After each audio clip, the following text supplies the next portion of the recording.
एक समय की बात है, यमराज अपनी रोजमर्रा की जिंदगी से ऊब गए। वह यमलोक में रोज रोज जीवन और मृत्यु देते देते अब तंग आ चुके थे। कुछ नया करने की चाह में उन्होंने धरती पर आकर इंसानों की जिंदगी को करीब से देखने का फैसला किया। धरती पर पहुंचकर उन्होंने देखा कि लोग अपने परिवारों के साथ खुशहाल जीवन जी रहे हैं। उनके पास हर दिन करने को कुछ नया होता है। यमराज ने सोचा, अगर मैं भी किसी से विवाह कर लूं तो मेरा जीवन भी आनंदमय हो जाएगा। यही सोचकर वह लड़की की तलाश में निकल गए। तभी उनकी नजर एक खूबसूरत लड़की पर पड़ी जो एक हट्टे कट्टे आदमी से लड़ रही थी। बहादुरी से लड़ते हुए उसने उसे ऐसा सबक सिखाया कि वह आदमी भाग खड़ा हुआ। यमराज उस महिला की हिम्मत और सौंदर्य पर मोहित हो गए और मन ही मन उन्होंने फैसला किया कि मैं इसी लड़की से शादी करूंगा। अब सवाल था, विवाह का प्रस्ताव कैसे रखा जाए। यमराज ने एक तरकीब लगाई। उन्होंने अपना रूप बदलकर एक आकर्षक नवयुवक का वेश धर लिया। उनकी नई छवि इतनी मनमोहक थी कि कोई भी लड़की इनकार नहीं कर सकती थी। साहस जुटाकर वह उस लड़की के पास गए और मुस्कुराते हुए बोले, सुंदरी, क्या तुम मुझसे विवाह करोगी।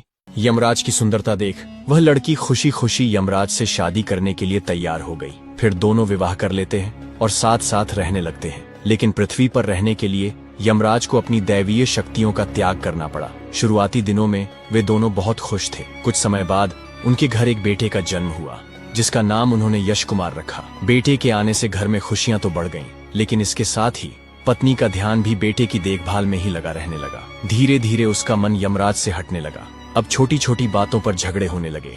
पत्नी हर बार यमराज को ताने मारती, देखो फलाने के घर में सब कुछ है और तुम हमारी छोटी छोटी जरूरतें भी पूरी नहीं कर पाते। मुझे क्या सूझी थी जो तुम जैसे निकम्मे आदमी से शादी कर ली। ऐसे जीवन का क्या फायदा जहां हर चीज के लिए तरसना पड़े। यमराज कुछ करते धरते तो थे नहीं। पत्नी के पास जो कुछ था उसी से ही घर का खर्चा चल रहा था। यमराज को समझ में नहीं आ रहा था कि क्या करूं। पैसे भी खत्म हो गए थे, लेकिन उन्हें जड़ी बूटियों की अच्छी तरह से परख थी। फिर उन्होंने तरह तरह की दवाइयां बनाकर बेचने की शुरुआत कर दी, जिससे थोड़े बहुत पैसे आने लगे। लेकिन उतने पैसों से घर का खर्चा नहीं चल पा रहा था।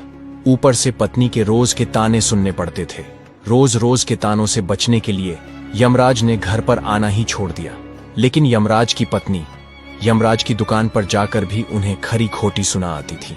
एक दिन परेशान होकर के यमराज ने सोचा कि इंसान का जीवन तो बड़ा कष्टदायक है।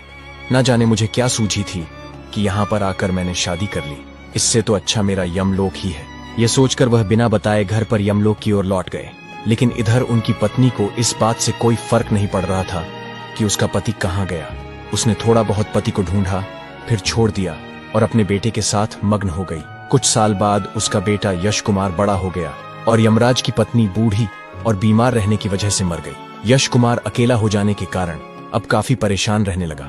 घर की जमा पूंजी भी खत्म हो चुकी थी और घर में न कुछ खाने के लिए था। एक दिन रात को उसके पिता यमराज उसके सपने में आए और बोले, बेटा, मुझसे तुम्हारी परेशानी देखी नहीं जा रही है, इसलिए तुम मेरे द्वारा बनाई गई दवाइयों की मदद से लोगों का इलाज करना शुरू कर दो।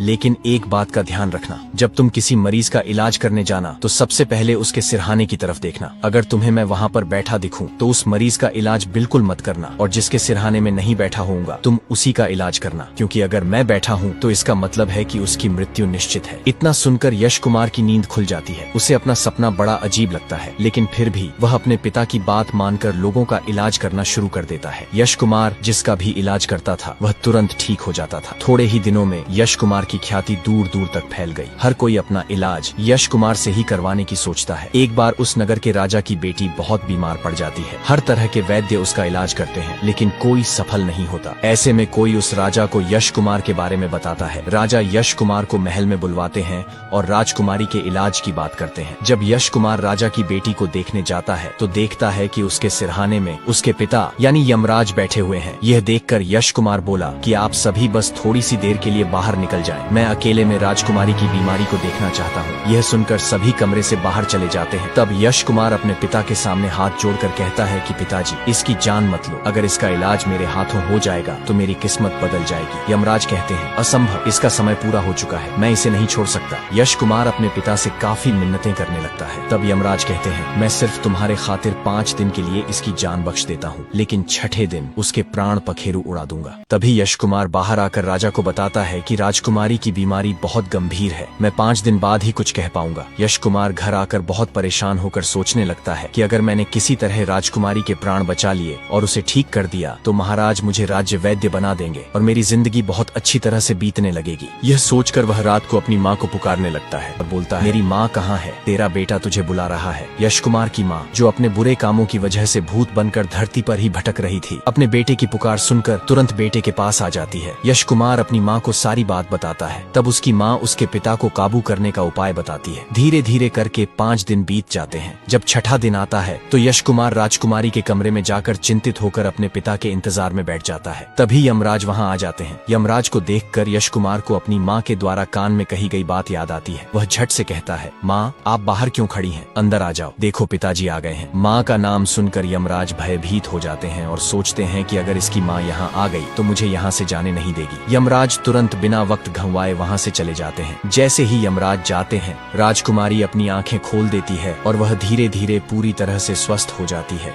राजा यश कुमार से इतने खुश हो जाते हैं कि राजकुमारी का विवाह यश कुमार के साथ कर देते हैं। अब यश कुमार सुखपूर्वक अपना जीवन व्यतीत करने लगता है।